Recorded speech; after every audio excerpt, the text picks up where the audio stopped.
Good morning from Darjeeling. দেখতেই পাচ্ছ গলার অবস্থা খুব খারাপ আর প্রচণ্ড ঠান্ডা, এরকম নাক মুখ বেঁধেই বেরোতে হচ্ছে। ওরা ঘুমোচ্ছে। আমার খুব সকাল সকালই ঘুম ভেঙে গেছে, কারণ কোথাও এলে কেন জানি না আমি খুব বেলা অবধি ঘুমোতে পারি না চাইলেও। দেখো, তোমাদের বলেছিলাম না উল্টো দিকে মনস্ট্রিটা দেখাবো সকালবেলা, কি অপূর্ব মনস্ট্রিটা, আমি কি বলবো তোমাদের। এটা দার্জিলিংয়ের সব থেকে সুন্দর মনস্ট্রি, ডুর্গ মনস্ট্রি। এটার ঠিক উল্টো দিকেই আমাদের হোমস্টেটা। আর সকাল সকাল উঠে এরকম পাহাড় দেখা, এটার একটা আলাদাই ভালো লাগা। মনস্ট্রিটা দেখো তোমাদের, আমরা এটাতে যাইনি এখনো ভিজিট করতে, তবে যাব ভিজিট করতে। কি সুন্দর না! আমরা একদম রাস্তার ওপরেই এই মনস্ট্রিটা, ডুর্গ মনস্ট্রি, তার ঠিক অপোজিটেই আমাদের হোমস্টেটা। আর অপূর্ব দেখো এদিকের পাহাড়। এরকম সকালবেলা উঠে একটা সুন্দর সকাল, মানে ঘুরতে আসার এটাই যেন একটা আলাদা ভালোবাসা। যাই হোক, তারপর কিছুক্ষণ ওখানে বারান্দায় বসেছিলাম, একটুখানি অক্সিজেন নিচ্ছিলাম। তারপরে এসে 7:30 নাগাদ স্নান টান সব করে নিয়েছি। এখন 7:45 মতো বাজে।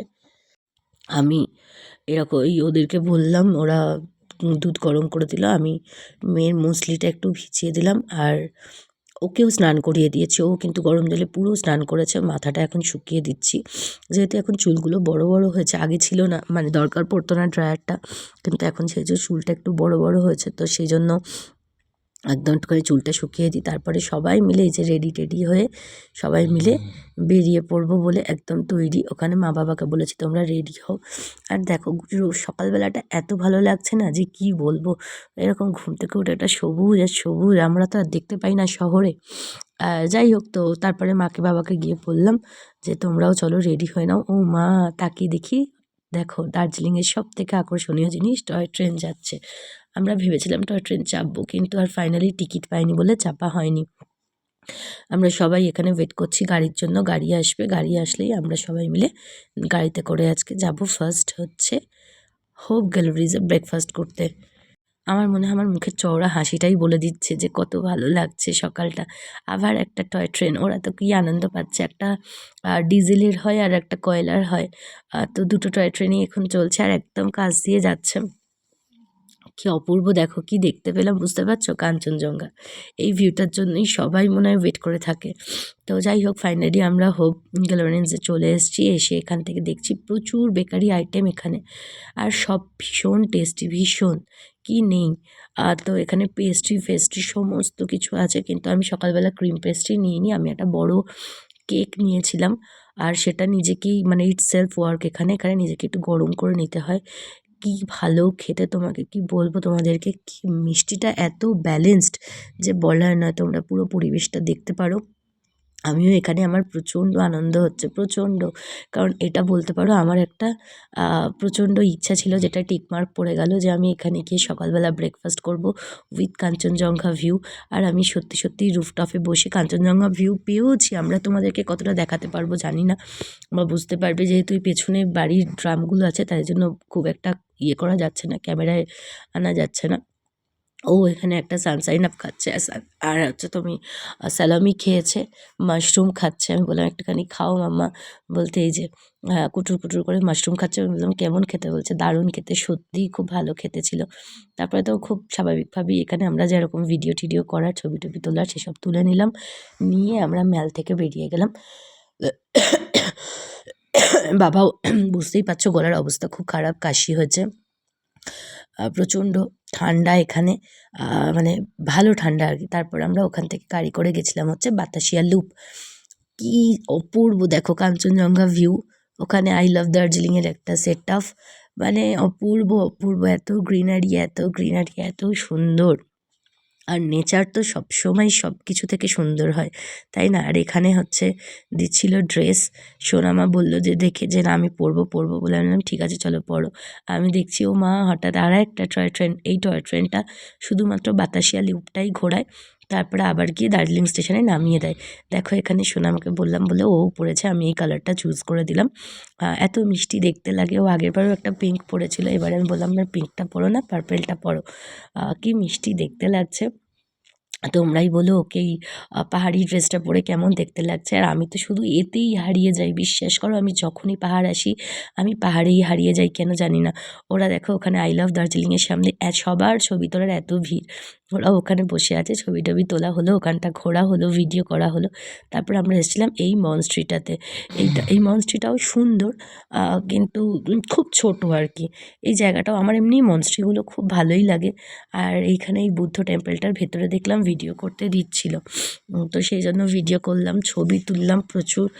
এটা যে কি শান্তির জায়গা, ভেতরে ঢুকলে এমনি যে কোনো বুদ্ধ মন্দিরে যেতে আমার খুব ভালো লাগে ব্যক্তিগতভাবে, কারণ এই পিসটা আমার খুব ভালো লাগে। এত সুন্দর একটা পিস, এখানে পুরো বুদ্ধদেবের জীবনীর ওপরে একটা ফটোগ্রাফি করা আছে, তোমরা দেখলেই। এখানে একটা দোকান ছিল যেখানে ওই যেরকম হয় শোপিস টোপিস সবই ওই বুদ্ধ রিলেটেড জিনিসপত্র বিক্রি হচ্ছিল। ওখান থেকে বেরিয়ে সোনামা একজন লামা আঙ্কেলের সাথে খেলতে শুরু করে দিল, একটা বল পেয়েছিল। দাদাটাও বেশ মজা পাচ্ছিল ওর সাথে খেলতে, ও খেলছিল, ও ছুটোছুটি করে ওখানে খেলছিল। এইসব করে টোরে আমরা আবার বেরিয়ে পড়লাম, আমরা চলে এলাম দার্জিলিং মেলে। আমরা অনেক জায়গা অনেক পয়েন্ট ভিজিট করিনি, তার কারণ আমি খুব বেশি হাঁটাহাঁটি খুব কষ্ট বাবাকে দিতে চাইনি বা মেয়েকেও দিতে চাইনি। এখানে তখন বাজে 3টে, এরকম সময় এসে মেয়ে একটুখানি খেলো, খেয়ে টেয়ে তারপরে ও বললো ঘোড়ায় চাপবো, আমাকে বললো তুমি কিন্তু উঠবে না, আমি এবার একা চাপবো। আমি বললাম ঠিক আছে চলো, বলে সোনামা এখানে একা ঘোড়ায় চাপতে শুরু করে দিয়েছে। ও খুব মজা পাচ্ছে। আমার খুব প্রথমে একটু ভয় লাগছিল যদি পড়ে যায় কোনো দিকে, তারপরে দেখলাম সবাই চাপছে, চলো ভয় নেই, ছোট বড় সবাই চাপছে, উঠছে, ছোট ছোট বাচ্চারাও চাপছে। অ্যাকচুয়ালি আমি হঠাৎ করে মেয়েকে কোথাও একা ছেড়ে দিতে একটু আমার ভয় করে স্বাভাবিকভাবেই। আর চোখের সামনেই ছিল গোটা মেলটাতে 3 পাক ঘুরেছে। গোটা মেলটা মানে মেলের ওই সামনের পোর্শনটা, হয়তো অনেকেই জানো এটা।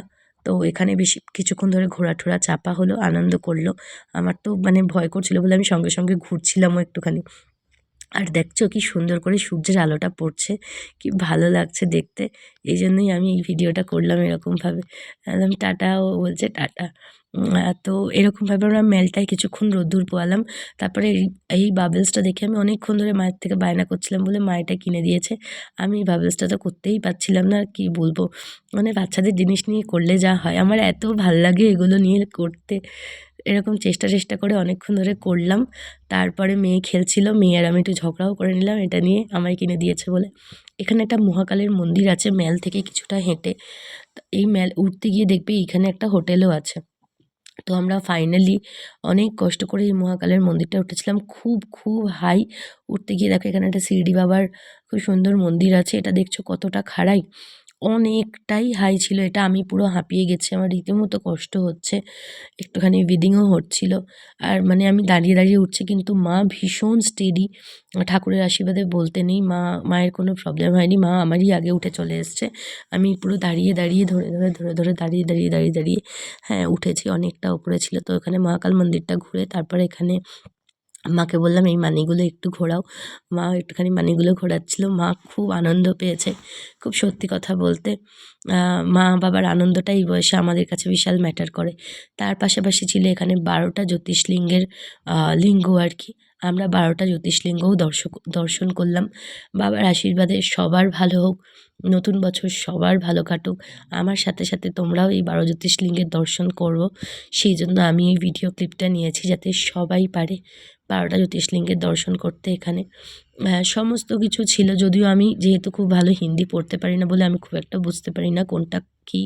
তবে আমি কেদারনাথটা বুঝতে পেরেছি, যেহেতু এই যে এটা কেদারনাথ বাবার লিঙ্গ, একটু অন্যরকম। আর উনিও এসেছিলেন একটু বাবার সাথে দেখা করতে, ওনারও গল্প আলাপ সব হলো। তারপরে আমরা ওপর থেকে নিচে আসছিলাম, দেখো কি সুন্দর। ওখান থেকে আমরা মেলে নেমে চলে এসেছিলাম মার্কেটটাতে। মার্কেটে মানে স্ট্রিট ফুড টুড, আগে যেরকম মেলটা একটা সাইডে বসতো এখন আর ওখানে বসে না, ওখান থেকে অনেকটা সরিয়ে ভেতরে করে দিয়েছে নতুন করে। আমি পারলে একটা মেলের ভিডিও আলাদা করে দেবো। এখানে দেখো চিকেন লেগ ফ্রাই হচ্ছিলো, ললিপপ হচ্ছিলো, সোনামা ললিপপ খাবে বললে ওর জন্য ললিপপ নিলাম। আর ড্রামস্টিকও ছিল, আরও অনেক কিছু। স্ট্রিট ফুড যে কত সবাই জানো তোমরা, আমরাও চুটুর-পুটুর এটা ওটা খেলাম। আর এখানে ছিল চিকেন মোমো, আর এই যে এটা এখানকার একটা মানে ভালো মানে খাবার আর কি, থালি না কি এরকম থেলা কি বললো ভগবান জানে। যেখানেই যাই ফুচকাটা ম্যান্ডেটারি, তাই আমি আর মা ফুচকা খেতে শুরু করে দিলাম। তবে একদম ভালো লাগেনি অনেস্টলি স্পিকিং। কলকাতার ফুচকা আলাদাই ভালোবাসা। এখন ও খাচ্ছে একটা, যে ললিপপটা খেয়ে নিয়েছে, নিয়ে বসে বসে একটা চিকেন বল এনে দিলাম, সেটা খাচ্ছে। আর ওই থালেটা আমরাও খেলাম টুকুর টুকুর। বাবা খেলো হচ্ছে একটুখানি মুড়ি মাখা, তারপরে চা কফি ব্রেক তো চাই। মাও ফুচকাই খেলো, আর কিছু খেলো না, যেহেতু বাবা মা কেউই চিকেন খায় না, তো ওরা ওই জন্য মোমো বা ওই টাইপের কিছু খায়নি। তারপর আবার কিছুক্ষণ মেলটায় ঘুরলাম। ভাবছিলাম বাবার হয়তো কষ্ট হবে হাঁটতে চলতে, কিন্তু না, বাবা বেশ মজা করেছে। খুব ভালো লেগেছে বাবার। মেয়ের জন্য প্রচুর শপিং করা হয়েছে, মেয়ের জন্যই ম্যাক্সিমাম শপিং করা হয়েছে। তারপরে আমরা আবার এখানে দাঁড়িয়ে আছি গাড়ির জন্য। এখানে আমি বললাম, দেখো এরকম একটা গেট করে এখানে একটা বিশাল বড় করে এরমভাবে এখন মেল মার্কেটটা করেছে। তারপর বাড়িতে এসে ফ্রেশ হয়ে গেছি, মানে ওই হোটেলে এসে আর কি, হোমস্টেতে এসে। তো ফ্রেশ ট্রেশ হয়ে দেখো কিছুক্ষণ বাবার কাছে, মায়ের কাছে বসে গল্প টল্প করছিলাম। প্রচণ্ড ঠান্ডা লাগছে। ইন দ্য মিন টাইম যেটা আমার হয়েছে সেটা হচ্ছে প্রচুর বমি হলো, হাইপার অ্যাসিডিটি হয়ে গেছে। চুটুর পুটুর খেয়ে মেলে, বিশেষ করে ওই থালে না থামে কি একটা বললো সেটা খেয়ে। এখন 10টা বাজে, ওকে বলছি চল শুবি চ, শুচ্ছে না, এখানে বসে বসে ক্যারাটে হচ্ছে। তো এই ছিল আমাদের দার্জিলিং ম্যালের সেকেন্ড ডে। তো দার্জিলিং ম্যালের না, মানে দার্জিলিং ট্যুরের আর কি সেকেন্ড ডে। কতবার ধরে বলছি চ চ, দেখো যাচ্ছেই না। তো যাই হোক, তোমাদের কেমন লাগলো ভিডিওটা জানিও কিন্তু।